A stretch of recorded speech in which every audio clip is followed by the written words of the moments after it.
Sir నమస్తే అండి, ఏం చేస్తుంటారు? నేను ప్రైవేట్ ఎంప్లాయీగా చేసి రిటైర్డ్ అయ్యానండి. ఖాళీగానే ఉంటున్నాను. నా వయసు ఒక 71 సంవత్సరం. ఇప్పుడు ఖాళీగా ఉంటున్నా అన్నారు, ప్రైవేట్ ఎంప్లాయీగా రిటైర్ అయ్యాను అంటున్నారు. కూటమి ప్రభుత్వం అధికారంలోకి వచ్చింది, దగ్గర దగ్గర 20 నెలలు కంప్లీట్ అయిపోయింది. అసలు ఎలా ఉంది చంద్రబాబు నాయుడు గారి అడ్మినిస్ట్రేషన్ కానీ, లేదంటే అభివృద్ధి పదంలో కానీ, సంక్షేమ పథకాలు కానీ ఎలా ఉన్నాయి అంటారు ఈ కూటమి ప్రభుత్వంలో? బాగా అభివృద్ధి చెందుతుంది. అన్ని బాగా బాగా సమస్యలు పరిష్కరిస్తున్నారు. అభివృద్ధి వైపు అడుగులేస్తున్నారు. గవర్నమెంట్ పరంగా ముందడుగు వేస్తుంది. ప్రజలకు కూడా మంచి అభివృద్ధి పథకాలు అందిస్తున్నారు. బాగానే ఉంది. కానీ కొన్ని సమస్యలు మటుకు అక్కడే ఆగిపోతున్నాయి, కొన్ని జరగట్లేదు. ఈ భూ కబ్జాలు కానీ, దౌర్జన్యాలు కానీ, ఈ వైసీపీలో గవర్నమెంట్లోనే గత 5 ఏళ్ళగా నేను చాలా ఇబ్బంది పడ్డాను. వైసీపీ గవర్నమెంట్లో గాలం కోటయ్య అనే అతను నా భూమి ఆక్రమించి నేను భూమిలోకి వెళ్తే చంపడానికి ప్రయత్నించాడు.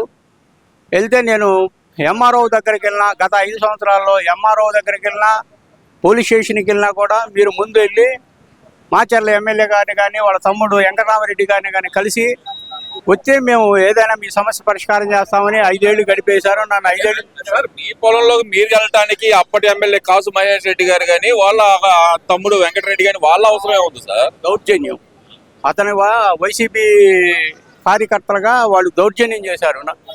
చేలోకి రాకుండా మన పోలీస్ ప్రొడక్షన్ ఇవ్వమంటే మీరు ఎమ్మెల్యే గారు కలిసిరంటే అది మీ సమస్య మాది కాదు, అది ఎమ్మెల్యే గారు చెప్తే చేస్తామన్నట్టుగా అన్నారు. ఎమ్మెల్యే గారి దగ్గరికి వెళ్తే ఇప్పుడు కాదు, అది ఇది ఎలక్షన్ వస్తున్నాయి ఇంకో సంవత్సరంలో, మేము మీదని మాకు తెలిసినా కూడా నేను ఇప్పుడేం చేయలేను. నాకు ఓట్లతో వాళ్ళతో పని ఉంది. వాళ్ళ యాదవుల ఓట్లు ఒక 40-50 ఓట్లు ఉన్నాయి నాకు. అందువల్ల నేను ఎలక్షన్ అయిపోయిన తర్వాత పరిష్కారం చేస్తానని 5 ఏళ్ళు అట్లా నన్ను గడిపేశారు, తిప్పారు. కానీ నా సమస్య పరిష్కారం కాలేదు. ఈ ఎమ్మెల్యే అయ్యండి మీరు పడుతున్న ఇబ్బందిని చూసి కూడా ఆయన ఎందుకని స్పందించలేకపోయారు అంటారు? ఓన్లీ ఓటింగ్ కోసమే అనుకోవచ్చు అంటారా, లేదంటే కబ్జా చేసిన వాళ్ళకి అండగా ఉన్నాడు అనుకోవచ్చు అంటారు? ఆయన వాళ్ళ కార్యకర్తలకి, కబ్జా చేసిన వాళ్ళకి వాళ్ళ కార్యకర్తలుగా, వైసీపీ కార్యకర్తలుగా అండగానే ఉన్నారు. అంతేగాని ప్రజా సమస్య మీద కాదు. మేమేమైనా స్థానికులకే మేము చూసుకుంటాం, మా ఓట్లే ముఖ్యం అన్నట్టుగా మాట్లాడారే కానీ అది ప్రజా సమస్యగా పరిష్కరించకుండా వాళ్ళ సొంత పార్టీ సమస్యగా నేను చూసారే కానీ ప్రజా సమస్యగా చూడలేదు. అందువల్ల నన్ను ఇబ్బంది పెట్టారు 5 ఏళ్ళు. అంటే ఇప్పుడు మీరు చెప్పారు సార్ ఆల్రెడీ ఆయన కాసు మహేష్ రెడ్డి గారిని కలిసి వస్తేనే అది అవుతుంది అని. మరి ఇప్పుడు చూస్తే కనుక ఇప్పుడు ప్రభుత్వం మారింది. ప్రభుత్వం మహేష్ రెడ్డి గారు కాదు, పిల్లేని రామకృష్ణారెడ్డి గారు, మాచర్ల నియోజకవర్గం. పిల్లేని రామకృష్ణారెడ్డి గారు వాళ్ళ బ్రదరు వెంకటరామరెడ్డి గారు. అప్పుడు నన్ను వాళ్ళ వల్ల నేను ఇబ్బంది పడ్డాను. అంటే వాళ్ళు డైరెక్ట్గా చేయకపోయినా కూడా వాళ్ళ కార్యకర్త గాలం కోటయ్య అనే వ్యక్తే నన్ను కార్యకర్తగా చెప్పుకొని వాళ్ళ అక్కడి నుంచి పోలీస్ స్టేషన్కి కానీ, ఎంఆర్ఓ ఆఫీసులకు కానీ ఫోన్లు చేయించి పట్టించుకోకండి, మీరు వదిలేయండి అని నా సమస్య పరిష్కారం కాకుండా 5 ఏళ్ళు ఆపారు. ప్రజల మనిషిని నేను అని చెప్పుకునే పిన్నెల్లి రామకృష్ణారెడ్డి గారు కబ్జాలకి సపోర్ట్ చేశారంటే కనుక వాళ్ళు మేము ప్రజల మనుషులమే అని చెబుతా ఉంటారు కదా సార్. మరి అంటున్నారు మాకు ఎలక్షన్ ముఖ్యం, ఓట్లు ముఖ్యం, స్థానికులు ముఖ్యం అని. నేను గుంటూరు వాళ్ళని అని చెప్పేసి అంటే స్థానికేతరకుండాని నన్ను పక్కన పెట్టేసి అక్కడ స్థానికులకే సపోర్ట్ ఇచ్చారు.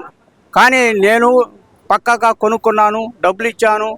వాళ్ళు అడిగినా చెప్తారు మేము అమ్మామని. కానీ ఈ భూమి లేదు, అక్కడ ఉంది, అక్కడిక్కడ ఉందని నన్ను ఇబ్బంది పెట్టారు. నేను ఈ విషయాలు కూడా ఎమ్మెల్యే గారికి చెప్పుకుంటే ఎలక్షన్ చెప్పాను. అప్పుడు ఆయన నేను ఎలక్షన్ ఆగు, 6 సంవత్సరం ఆగు, నీకు నేను సమస్య పరిష్కారం చేస్తాను, ఆ భూమి నీదని తెలుసు, డబ్బులు ఇప్పించడం కానీ భూమి కానీ ఇప్పించడం కానీ చేస్తానన్నారు. ఎలక్షన్లో ఆయన అధికారంలోకి రాలేకపోయారు, మరుగున పడిపోయింది. ఇప్పుడు కూటమి ప్రభుత్వం వచ్చిన తర్వాత మళ్ళీ నేను అర్జీలు పెట్టుకోవడం కానీ, అంతకుముందు కూడా నేను అర్జీలు పెట్టా, కలెక్టర్ ఆఫీసులో, ఎస్పీ ఆఫీసులో కూడా పెట్టినా కూడా అవి నామాత్రంగానే పిలిపించడం, మీ సమస్య పరిష్కారం చేస్తున్నామని ఫోటో తీసుకోవడం, ఆ ఫైల్ క్లోజ్ చేయడం, అట్లా 5 సార్లు జరిగిందే కానీ నా సమస్య పరిష్కారం కాదు. ఇప్పుడు కూడా ప్రజెంట్ అదే నడుస్తుంది. అందుకనే నేను మొన్న ప్రజా దర్బార్లో జోలగండి బ్రహ్మారెడ్డి గారికి డైరెక్ట్గా నా ఇచ్చి నా వినపాన్ని నాకు ప్రాణహాని కూడా ఉందండి నేను చంపుతున్నాడని నేను బ్రహ్మారెడ్డి గారికి కూడా విన్నవించుకున్నాను. ఆ సమస్యని పరిష్కరిస్తామని పక్కన ఎంఆర్ఓ గారికి కానీ ఆ తర్వాత సర్కిల్ ఇన్స్పెక్టర్ కానీ ఆ స్థానికులకు కూడా చెప్పారు సమస్య పరిష్కారం చేస్తారని. మన పోయిన గురువారం జరిగింది ఇది. ఇప్పుడు నాకు మీ అర్జీ సర్కిల్ ఆఫీసుకు పంపిస్తున్నాము పరిష్కారం చేస్తామని అంటున్నారు. వచ్చింది మెసేజ్ అయితే వచ్చింది. అక్కడ నుంచి కాల్ గానీ ప్రభుత్వంతో అదే ఆఫీసర్స్ నుంచి ఫోన్ కాల్ గానీ లేదంటే ఏమన్నా వీళ్ళ నుంచి మీ సమస్య పరిష్కారానికి దగ్గరలో ఉందని మెసేజ్ గానీ ఏమన్నా వచ్చిందా? అసలు కాలేదు. త్వరలో మిమ్మల్ని సర్కిల్ ఇన్స్పెక్టర్ గారు పిలిపించి మాట్లాడతారని అని వచ్చింది, మెసేజ్ వచ్చింది. ఇంకా ఏం కాలేదు. ఇంకా కాలేదు. అంటే ఈ ప్రభుత్వంలో కొంచెం చర్యలు తీసుకుంటుందంటారా, అసలు పూర్తిగా వదిలేసింది అనుకోవాలంటారా? లేదు, తీసుకుంటుంది జరుగుతున్నాయి. సమస్యల పరిష్కారాలు జరుగుతున్నాయి. మరీ జరగని అయితే చెప్పలేము. వాళ్ళకి పాసిబిలిటీ ఉన్నాయని చేస్తున్నారు. నాది కూడా సమస్య పరిష్కారం అవుతుందని నేను ఆశిస్తున్నాను. సార్, మరి పిన్నెల్లి రామకృష్ణారెడ్డి గారు ఇంత హడావుడి చేసినప్పుడు ఆయన ప్రజల మనిషిని నేను ఎలాంటి అక్రమాలకు పాల్పడలేదని ఆయన ఎలా చెప్పుకున్నాడు అనుకోవచ్చు అంటారు అన్నటి వరకు? ఆయన పాల్పడ్డా లేదని నాకు తెలియదు, కానీ వాళ్ళ కార్యకర్తలను కాపాడాడు. వాళ్ళు ఆడిందే ఆట పాడిందే పాట జరిగిందే కానీ అందరికీ సమస్యల పరిష్కారం చేయలేదు. అది మటుకు కరెక్ట్. కార్యకర్తలనే చూసుకున్నారు, పట్టించుకోలేదు. వాళ్ళ కార్యకర్తలు చెప్పిందే విన్నారు కానీ ప్రజలు చెప్పింది ఏమీ వాళ్ళు వినిపించుకోలేదు. కానీ నా సమస్య పరిష్కారం 5 ఏళ్లలో చేయలేదు.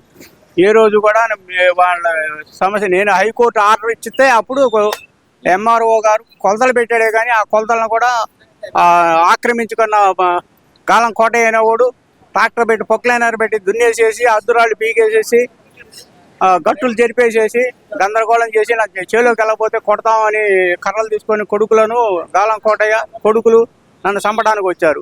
అదే నాకు ప్రాణహాని ఉందని జోలకండి బ్రహ్మారెడ్డి గారికి నవ్వించుకున్నాను. ఏమంటున్నారు బ్రహ్మానందరెడ్డి గారు? ఏం చెప్పారు మీరు? మీకు బ్రహ్మారెడ్డి గారు చేస్తానన్నారు. ఎంఆర్ఓ గారు చెప్పారు. ఎంఆర్ఓ గారు కూడా దాన్ని సర్వే చేశారు. 1910 నుంచి కూడా భూమి ఆ సర్వే నంబర్లో 642లో సర్వే నంబర్లో ఎంత భూమి ఉంది, అది ఎవరెవరి పేరు మీద ఉంది, రిజిస్టర్ ఆఫీస్ కాడి నుంచి ఈసీల కాడి నుంచి అన్ని పరిశీలించి నీకు ఎకరం 27 సెంట్లు ఉన్నది దాంట్లో మేము అని ఎండార్స్మెంట్ ఇచ్చి ఈ ఎండార్స్మెంట్ పోలీస్ స్టేషన్లో కూడా ఇవ్వమన్నారు, ఇచ్చాను. కానీ ఇంకా దాని మీద స్పందించలేదు. అంటే కొంచెం వేగంగా స్పందన కావాలంటారు ప్రభుత్వం దాని నుంచి దాన్ని వెంటనే త్వరగా పరిష్కారంగా ఇప్పుడు గత 8 ఏళ్ల నుంచి నేను దానికోసం ఎదురు చూస్తున్నాను.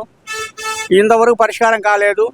నాకు ఈ కూటమి ప్రభుత్వంలో అయినా త్వరగా పరిష్కారం కావాలని ఒకసారి నా ఇబ్బంది లేకుండా భావిస్తున్నారా మీరు? నేను న్యాయం జరిగిద్దనే భావిస్తున్నాను.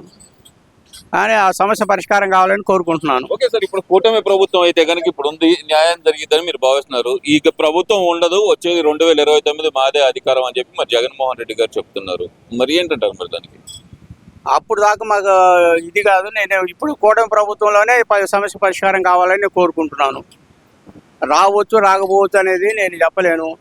అది ఎవరు అభివృద్ధి కార్యక్రమాలను బట్టి ప్రజల మనోభావాలను బట్టి నెక్స్ట్ గవర్నమెంట్ వచ్చింది అనేది ప్రజల ఆలోచనలు బట్టి ఉంటుంది. అంతకుముందు నీకు 151 వచ్చింది, మళ్ళా ప్రభుత్వం అన్ని అభివృద్ధి కార్యక్రమాలు చేస్తే 11 ఎలా వచ్చిందో దీన్ని బట్టి ఇప్పుడు నువ్వు కూడా ఈ అభివృద్ధికి తోడ్పడితేనే ఇప్పుడు ఉన్న ప్రజలకు సహకరిస్తేనే మళ్ళా నెక్స్ట్ నీకు 151 రాని 200 రాని ఇప్పుడు నువ్వు కూటమి గవర్నమెంట్ని అడ్డం పెట్టకుండా నువ్వు కూడా దానికి తోడ్పడి నేను కూడా ఉన్నాను అభివృద్ధి చేస్తానంటే నీకు రావచ్చు. మళ్ళీ అధికారం వస్తుంది అనేది ఎవడనేది ప్రజలతో నిర్ణయించేది. అది నువ్వు అనుకున్నందువల్ల రాదు. ప్రజలు ఆ మనోభావాలు వాళ్ళు మీరు చేసే కార్యక్రమాలను బట్టి మళ్ళీ మీరు రావచ్చు.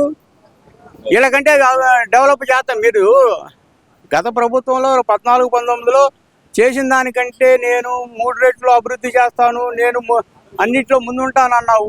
చేయలేకపోబట్టే కదా నేను 11 స్థానాలకు తీసుకొచ్చారు. ఇప్పుడు కూడా నువ్వు అభివృద్ధికి తోడ్పడితే మళ్ళీ తీసుకెళ్ళి 151 స్థానం ఇవ్వచ్చు నీకు. Thank you.